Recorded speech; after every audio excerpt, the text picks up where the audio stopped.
Well, let me get a little shit off my chest. I know y'all disappointed in me. I'm sorry.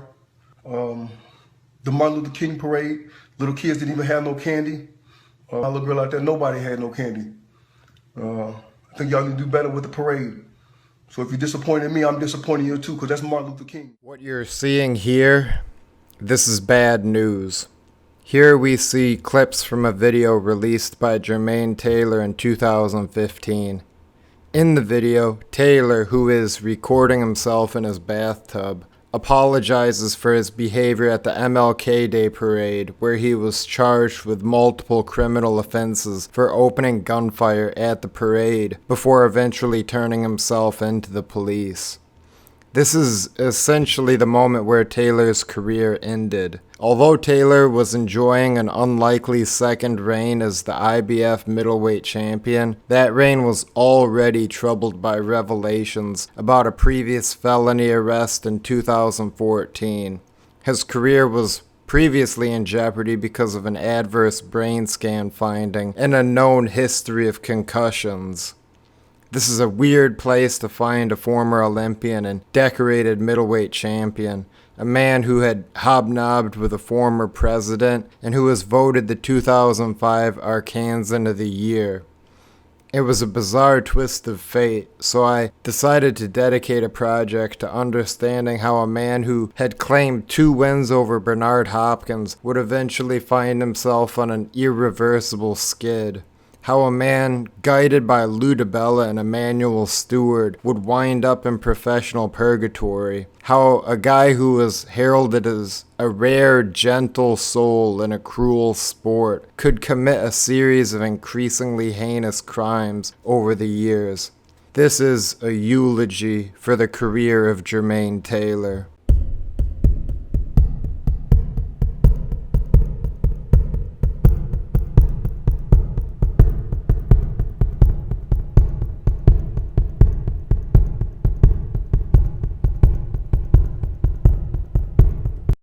Coming out of the 2000 Olympics in Sydney, there was a pretty clear consensus that Taylor was the most promising member of the American team.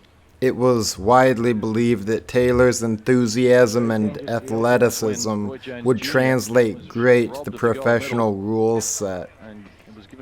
Taylor's status as being the top of the 2000 class was reinforced when he signed with promoter Lou DiBella, one of the most powerful men in the sport at the time. DiBella was the former VP for sports broadcasting at HBO, and throughout a lot of his career, Taylor enjoyed some pretty obvious preferential treatment from the home box office. During the early years of his career, Taylor earned mostly rave reviews.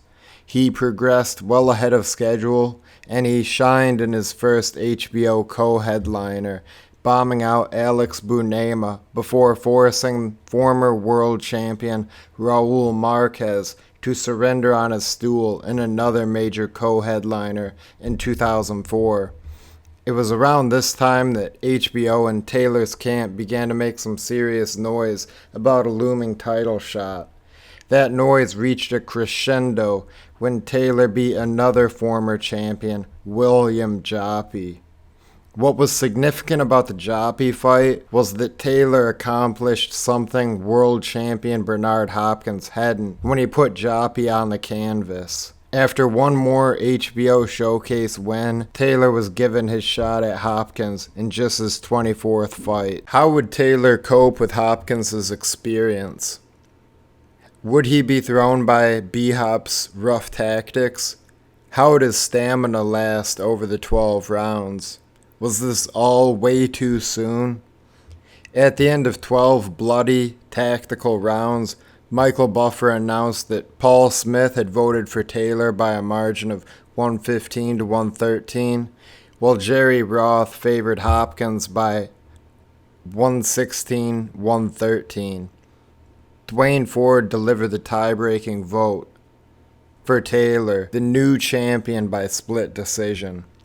Difficult as it is to believe, this is the exact moment where Taylor's career really began to unravel.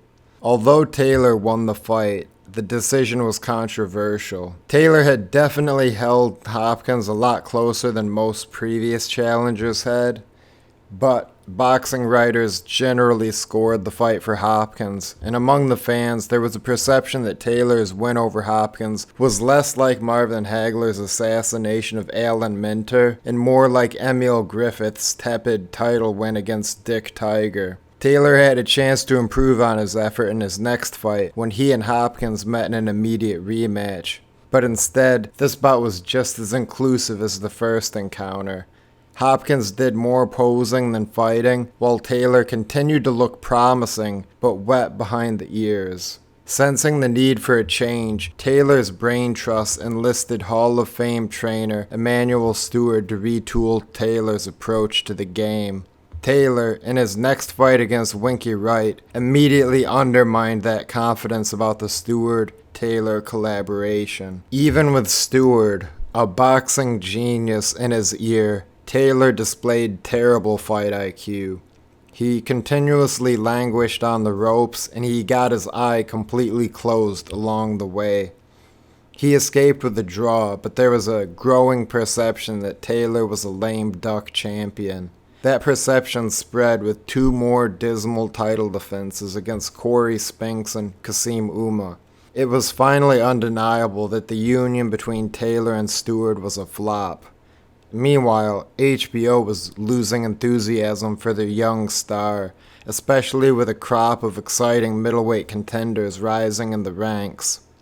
Things went completely haywire in Taylor's next fight when he bungled a second-round knockdown of Kelly Pavlik, gassing himself out before eventually being knocked senseless by Pavlik in the 7th round. Taylor blamed the loss on a botched weight cut, so he and Pavlik were scheduled for a rematch in early 2008. Taylor discharged Steward, bringing in Ozell Nelson, his former amateur coach. It's never a good sign when a former world champion promises to get back to the things he was doing as an amateur. This time, Pavlik and Taylor met at 164 pounds, giving some much-needed breathing room for Taylor during his weight cut. Though he improved his effort enough to last 12 rounds, he was rocked multiple times, and he appeared gun-shy throughout the fight. After a win over his old Olympic teammate Jeff Lacey, Taylor again lost a fight where he had his opponent on the deck. This time, he put Carl Froch on the canvas in the 3rd round, only to be knocked out late in round 12. In his next fight, Taylor was again badly knocked out, this time by Arthur Abraham. It was his 4th loss in 5 fights, and 3 of those losses were by knockout, and each of those knockouts were unbelievably devastating. I'm talking about Ray Mercer versus Tommy Morrison knockouts. Naz Hamed versus Augie Sanchez type knockouts. Brutal stuff. When it was discovered that Taylor had suffered a small bleeding on his brain, Taylor was forced to retire in 2009. He was back in action in 2011. He won his 5 comeback fights, but was again forced into retirement, this time by his spiraling personal life outside the ring. The hard part is not going to be me beating Bernard.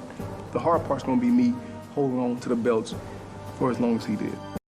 That bit from Taylor sounded a lot like typical pre-fight bluster, but it turned out to be shockingly true. Taylor's skills regressed alarmingly after the second Hopkins fight. So with all of that in mind, I think we have to ask, what exactly went wrong? Right off the bat, we have to point to the partnership with Emanuel Steward.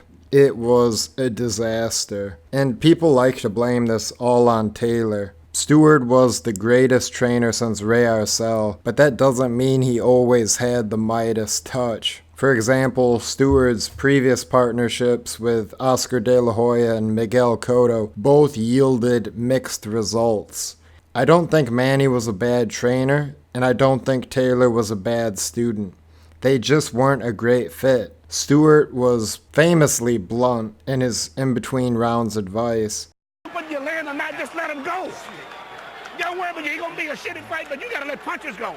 Last round. You can't wait until they get, if you miss it, bang, and go right back. And don't take 30 seconds to start another punch. But you got to get on and fight this goddamn well, man.